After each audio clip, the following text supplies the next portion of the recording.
Welcome back, chess fans. In this video, Gukesh with white against Wey Yi with black. Gukesh is a 17-year-old from India, challenger to the World Championship. Wey Yi is a rising star from China. So what do I mean by that? Let's go to the rankings. Wey Yi is 24 years old, number 10 in the world, with a ranking of 2755 FIDE. Gukesh, number 6 in the world by rating, 2763. So the rising god of chess, let's go to the amazing game they played today.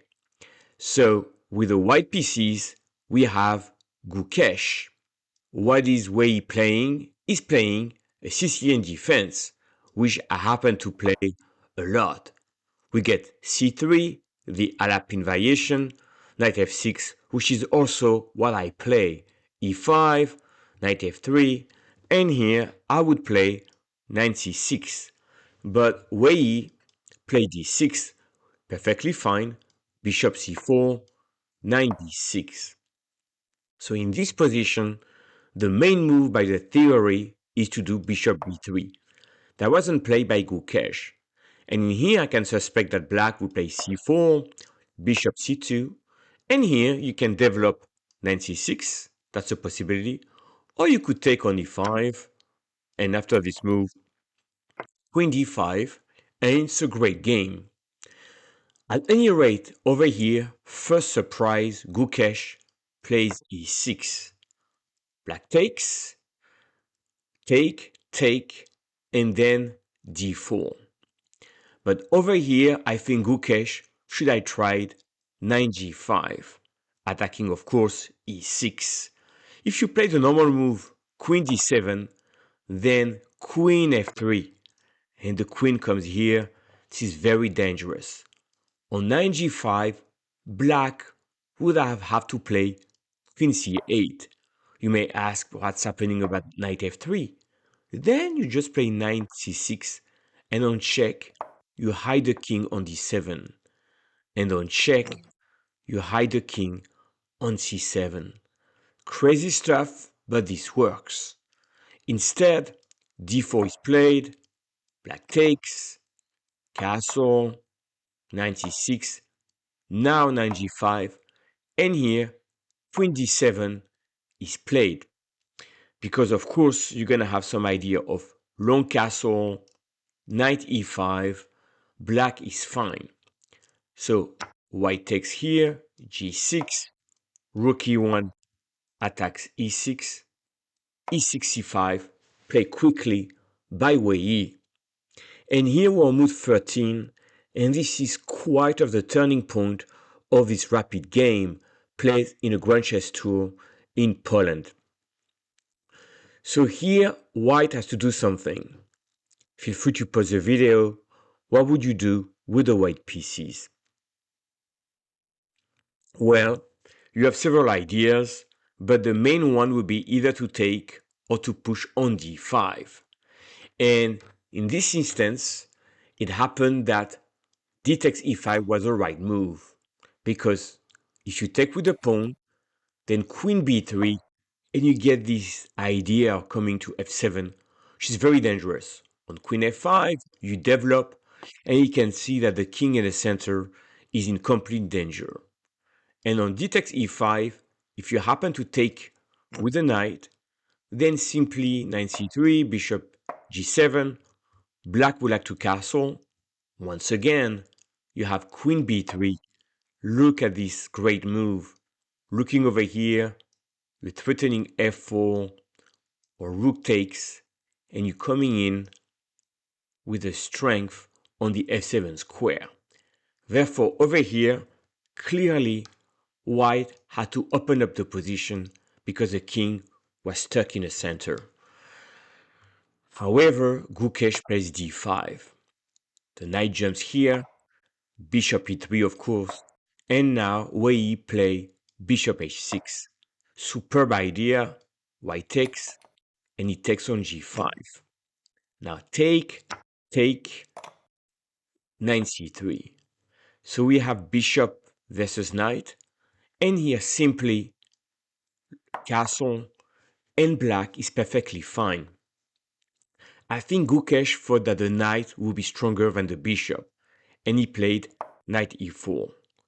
But just after 3 seconds, Wey Yi plays bishop h6. In this position, we can see that the knight on e4 is centralized. Cannot come here though. Cannot come there. Cannot come here. There's absolutely no square. Even if you come here, where are you gonna go next? Everything is protected. Now the bishop on h6 is controlling c1. So if it wasn't for that bishop, let's say the bishop would be here, you would see with white rook c1 coming on the c file. So this position, Gukesh plays a4 and here b5. Black was to open up a5 to keep it closed, queen c7, attack c5, b4 play, and now queen c4. We can see that the fact that the bishop is on h6, white cannot fight on the c file. On top of that, queen c4 also attacks this pawn. So rook b1 play, and now rook ac8. We can see it's a control and full domination by Wey Yi, the Chinese player, against the Indian rising star. In here, rook e2 is played to play on the white square. You will notice that white is trying to put the pieces on the white square to avoid being attacked by the bishop.